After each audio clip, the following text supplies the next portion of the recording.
Chapter 73 Art Museum of Tibetan Buddhism. In previous chapter, we introduced the Banchan Building, number 23 on layout, and the Jietai Building, number 22 on layout, which have been presently transformed into the exhibition halls of cultural relics. There are a great number of cultural relics collected and preserved in the Yonghe Palace. For example, tankas, ritual implements, scripture blocks of Buddhist canon, and other Buddhist relics. The number of tankas is about 1,000, and the Buddhist scriptures block over 19,000, though only a small portion of which are displayed. Hence, in 1995, Yonghe Palace was bestowed by Beijing Municipal Bureau of Culture title of Art Museum of Tibetan Buddhism, which was officially registered. Yonghe Palace has been and is the only temple museum endorsed formal registration. I've mentioned in previous chapters that the scripture blocks and Buddhist canon collected in the Yonghe Palace top in China. Some students sent messages to me saying that there are over 80,000 scripture blocks in Jinling Buddhist Scripture Press that has been successfully applied to the intangible cultural heritage of UNESCO. Such case is not rare, as non-governmentally, there are quite some places collecting Buddhist scriptures, even personal collections with vast quantities. Take Beijing, for example. There are several places preserving Buddhist scripture in quantity of 10,000 blocks. For example, Xishan Badachu and some plutocrat collectors. Why is it addressed that the ones of the Yonghe Palace top? Let me briefly explain. One sentence quoted from the antique parlance interprets perfectly. China differs from China as Guan Qun differs from Ming Qun. It implies that the quality levels differ greatly. Guan Qun, Guan Yao, porcelain workshops supervised by the government. Usually one fine work out of 100 or even up to 1,000 is eligible to be presented as tribute. Yu Qun, Yu Yao, Qun of Imperial Court, merely emerged in Ming and Qing dynasties, is one particular Qun of Guan Quns. Its works were exclusively for the emperor, and no other were allowed to use. Ming Qun, Ming Yao, private commercial Quns. The Buddhist scripture blocks of the Yonghe Palace are the original version of Songzhu Temple, which were carved upon the quality level of imperial court. Nowadays, some of the wealthy in folk collect many scripture blocks from foreign countries or other places, even a whole set of Tripitaka, and utilize to earn money, which means they would offer a certain price for printing. As a matter of fact, this sort of Tripitaka holds only values of culture instead of cultural relics, because digital Tripitaka has been available very early. The ones burdening and shining the values of cultural relics are the imperial court versions of the Yonghe Palace. Now, with respect to the exhibition hall, I would articulate some fundamental knowledge on the ritual implements. Among all the collections of the Yonghe Palace displayed in these two buildings, there are two major categories.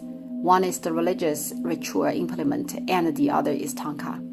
I would introduce the knowledge according to the exhibits, thus you may connect them to the real objects during your visits. We would start with the ritual implements. Religious ritual implements of Tibetan Buddhism are much more than Chinese Buddhism, and they can be classified into 6 categories. The first category is worshipping religious articles and ritual implements. Items that are offered to the 3 jewels, the Buddha, Dharma, and Sangha, are scoped to this category. For instance, clothes, cassock, katak, banxia, bandita hood, etc. The second category is the ritual instruments. These ritual instruments are actually the Chinese percussion instruments. As a matter of fact, there is a sub-branch called Buddhist music in the branch of Buddhist culture. It can be further divided into Northern Buddhist music and Southern Buddhist music. This category contains instruments like bells, drums, conch shells, and trumpets, etc. The third category is serving religious articles and ritual implements. It contains items laying on the table, like as mentioned previously, the 7 royal treasures, the 8 auspicious symbols, the 5 kinds of offerings, ointment, chaplets, incense, food, candles, censer, and G-lamp, which is of great importance. The fourth category is to be held in hand, which is quite commonly seen like rosaries, vajra bells, etc. The rosaries are endemic in Han Buddhism as well. Distinctive implements like vajras and vajra bells are exclusive in Tibetan Buddhism, transformed from the weapons of ancient India. Vajra symbolize wisdom and power over illusion and evil spirits, which is crucial in Tibetan Buddhism. As mentioned, a vajra and a vajra bell are usually held as pairs, which stand for double accomplishment, wisdom, and skill. They will be usually held in pairs. For the sutras to be hidden to Buddhist statues or finished chankas, vajra seal of certain gurus will be chopped. Hence, vajra also holds the function of seal endorsement. The fifth category is homa, protecting religious articles and ritual implements. What is homa? Well, they are exactly charms and Buddhist statues for protection of the body. We've mentioned that homa means fire or burning, right? Fire or burning belongs to outer homa, while another kind of homa is to be enlightened as the result of a contemplation within the homa. Hence, these charms and Buddhist statues for protection of the body belong to ritual implements of homa. The sixth category is to intone sutras, which are commonly seen like the revolving wheel, also called the mani wheel. The former is in big size, while the latter is in small size, usually held in hand, and also stones inscribed with scriptures. The revolving wheels and the mani wheels in ancient times were actually utilized by the Buddhist devotees and followers, but the animate monks. Why? As ordinary devotees were illiteracy. Just like the revolving stand in the Yonghe pavilion, the wheels are inscribed with sutras inside and dhrani outside. Turning the wheel for one round and chanting the dhrani are considered equivalently to recite the whole sutras. But please keep in mind that you should turn the wheel clockwise. Of the 6 categories of the religious articles and the ritual implements, we would selectively elaborate on some distinctive ones. There is not too much special to introduce on clothes like Buddhist cassocks, shoes, or hats, right? Hence, we would select these ones featuring particularly. Of the first category, which is worshipping religious articles and ritual implements like items to dress and wear, the most distinctive implement is displayed in the exhibition hall called 5-petal crown, also known as the Buddha crown, containing the 5 dhyani Buddhas that represent the 5 wisdoms of Buddha. Being the formal dressing item, it is secretly worn when the Buddhist assembly is held. For example, Buddhist assembly of Vajrabhairava Mandala and the Buddhist assembly of Puji, universal reliefs. Materials to make the 5-petal crowns vary from leather to wood. Some are thinly hammered sheets in gold, silver, or copper. Some are humble as ones made of paper. Anyway, various materials can be used to make the 5-petal crown, which looks like 5 leaves. There are strings at the end of the crown, equipped with which can it be dressed on a head. On each leaf depicts a Buddhist figure or an initial letter in Sanskrit to represent the Buddha. This Sanskrit letter exactly plays the rear of the Buddha statue. It was introduced in previous chapters that these letters are called germ syllables. Hence, there is one germ syllable on each of the 5 leaves, respectively.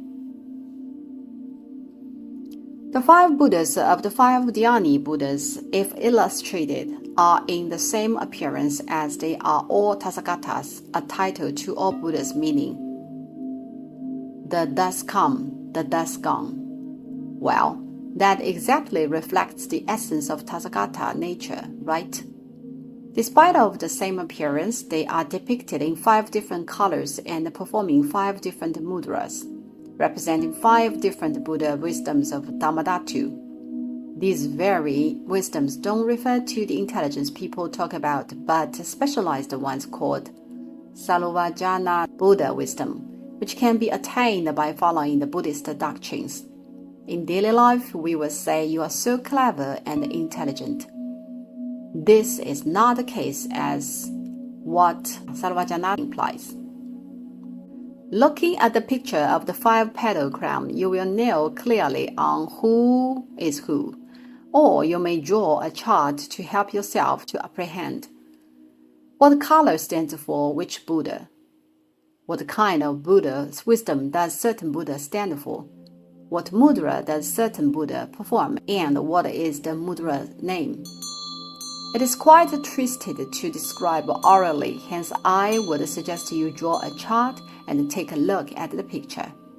1. The center of the 5-petal crown lies Mahavirachana, white, representing Dhammadhatu Prakriti Janana, wisdom of the nature of things, or Dhammadhatu wisdom, performing Vajra Mudra, gesture of wisdom fist. Bijakshara, seed syllable pronounced A. 2. The left, Aksobya, blue, representing Adashana Janana, the mirror-like pristine cognition, or mirror-like wisdom, performing Bhumi Spasha Mudra, gesture of calling the earth to witness. Bijakshara, seed syllable pronounced Home. The most left, Ratnasambhava, yellow, representing Samatha Janana, the pristine cognition of sameness or equality wisdom. Ratnasambhava belongs to the south, standing for wisdom of equality, performing Varada Mudra, gesture of granting wishes. Bijakshara, seed syllable pronounced Hrim. 4. The most right, namely the north, Amoghasiddhi, green, representing Kritiyanushitana Janana, the perfecting wisdom of all accomplishing wisdom, performing Abhya Mudra, gesture of fearlessness. Bijakshara, seed syllable pronounced A. Then the last one is Abhidappa, red, representing Pratyavakshana Janana, wisdom of mystic discrimination of all things and the removal of ignorance and doubt, or discriminating wisdom, performing Dhyani Mudra, gesture of meditation. Bijakshara, seed syllable pronounced Hrim. The second category are the religious instruments which are utilized to command Buddhism, and we will introduce in the next chapter.